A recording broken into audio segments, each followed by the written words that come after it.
So you want to be better using Gale. Well, this is the video for you. Considering that I, DanVR, I'm pretty much the best Gale user. Unconfirmed, confirmed, by the way. I'm going to show you how.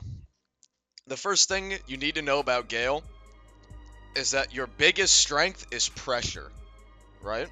You should be up on them at all times, right? It's easy to do. The Heavenly Wind, Gale Lunge, it gives you incredible potential to catch them off guard with mix-ups. Another thing about Gale that I see people kind of misunderstand is timings. With other attunements, you can kind of throw moves out and not really care if they hit. Fire Palm, Grand Javelin, Shadow Eruption. You can kind of just throw that out, and most of the times it'll hit. Gale doesn't even really have something like that. Gale has pretty long windups and pretty obvious animations. There's nothing that you can just throw out there and expect to work well. Timing it is going to be your best option. You're about to see in this clip here an example of timing Astral Wind incredibly well. You have to be typically going for them when they're using a mantra or between an M1. Those are your best bets for hitting someone, like right there, right? Because Astral, Wind Gun, it does do a lot of damage, but they can be difficult to hit, alright? Another thing, and I'm shocked I even have to say this, Inhale is your best friend. I can count the amount of people I see using Gale, and they inhale once or twice, but they don't really use it to its fullest extent. You need to constantly have Inhale up. Every time you have the opportunity to do Inhale, you need to be doing it. Not only is it going to give you a significant buff, but it also throws your opponent off.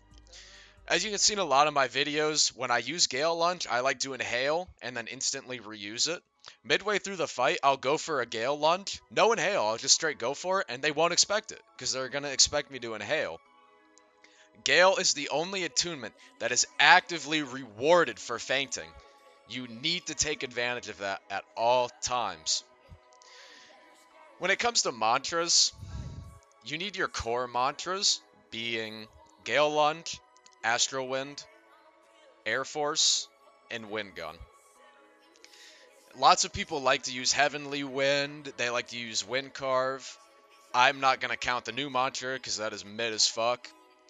On my build here, I only use those core mantras. I don't have Carve or Heavenly Wind or Tornado. They're so situational that it's not really worth it.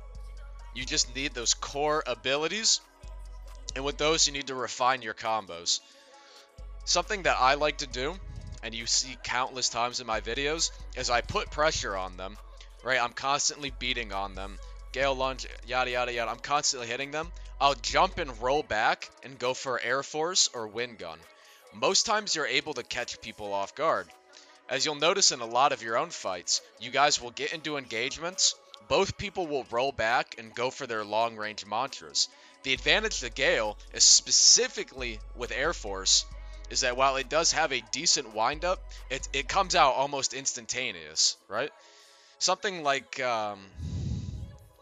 let's say, Ice Eruption.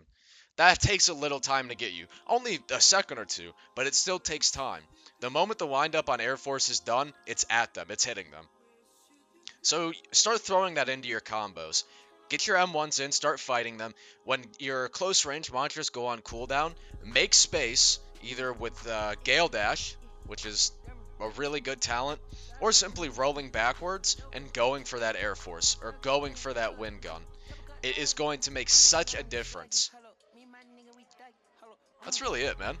At that point, it just comes down to getting used to PvP. I will say though, at this time, like at this current balancing, Gale is super mid. So if you do not have it curved, I don't recommend playing Gale. Gale is almost 100% carried by a curved blade right now. But hey, my viewers are the best fucking players in the game. See you later.